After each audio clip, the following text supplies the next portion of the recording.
El proceso ante la Corte Penal Internacional inicia con una investigación que lleva a cabo la Fiscalía de la propia Corte Penal Internacional. Una vez que la Fiscalía reconoce a ciertas personas que a su estima cometieron crímenes de la competencia de la propia Corte Penal Internacional, entonces solicita una orden de aprehensión. La sala de cuestiones preliminares, que es muy parecida al juez de garantías o juez de control en un sistema acusatorio, emite entonces la orden de aprehensión, y una vez que la persona es llevada ante la Corte Penal Internacional, se lleva a cabo la audiencia de confirmación de cargos, que también es muy parecida a la audiencia de vinculación a proceso en el sistema acusatorio. La idea de la audiencia y el auto de confirmación de cargos, que es el resultado de la misma, es que hay elementos suficientes para iniciar un proceso y que no se lleven a cabo los procesos con meros sospechosismos, o que haya algún tipo de prueba. El umbral probatorio es relativamente bajo, pero por lo menos los elementos suficientes para esto. Una vez que se confirman los cargos, en donde se estipula, se confirma por un lado la persona que va a ser sometida al proceso, pero también los cargos, es decir, los crímenes que van a ser materia del proceso, entonces inicia el mismo. De una manera muy parecida a de cualquier sistema de juicio oral, ¿no? Participa la Fiscalía presentando su caso, y después la defensa tendrá oportunidad de rebatir las afirmaciones y las pruebas que presenta la Fiscalía. Al final de esto, se lleva a cabo la sentencia, que puede ser condenatoria o absolutoria. Hasta el momento solamente se han dictado 2 sentencias, una de cada una condenatoria y una absolutoria, y desde luego se tiene la posibilidad de apelar la decisión de la sala de primera instancia.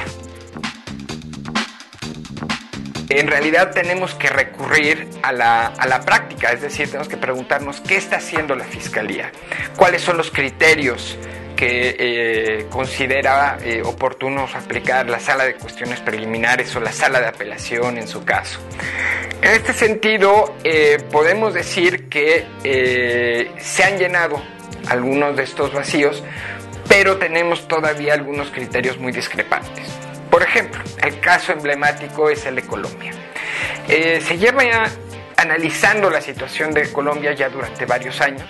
Hay algunos procesos en contra de paramilitares, de miembros del gobierno, de las FARC apenas empieza a haber procesos en contra de ellos, pero no se ha iniciado formalmente una investigación. La Fiscalía lleva a cabo lo que se conoce como el examen preliminar. Está, vigilando a Colombia para ver si lleva a cabo los procesos penales que deben de llevarse a cabo en sede nacional, para que no intervenga la Corte Penal Internacional. Pero por otro lado tenemos situaciones como la de Kenia, que fue un caso de violencia postelectoral, que todos los que veíamos la situación en los medios pensamos que no ameritaba la intervención de la Corte Penal Internacional. Sin embargo, de manera muy rápida, la Fiscalía decidió abrir una investigación. Entonces los criterios, como se ejemplifican en estas dos situaciones, pueden ser muy divergentes. Generalmente se busca en una primera instancia eso, que haya investigaciones, que haya procesos. De no haberlos, entonces digamos que hay una primera pauta, un foco rojo para que la Corte Penal Internacional intervenga. Si existen esas investigaciones, esos procesos, hay que ver la calidad de los mismos, es decir, si se llevan a cabo conforme al debido proceso, pero también si se están investigando a todos los responsables. Y esto es muy importante porque en la historia del derecho penal internacional ha sido muy notorio que a los jefes de Estado, a los generales, a personas del gobierno o inclusive a los grupos armados de alto rango queden impunes. Y es justamente la misión de la Corte Penal Internacional combatir esa impunidad. La remisión es como la denuncia en México, la denuncia de hechos. Cualquier Estado parte del Estatuto de Roma puede remitir una situación.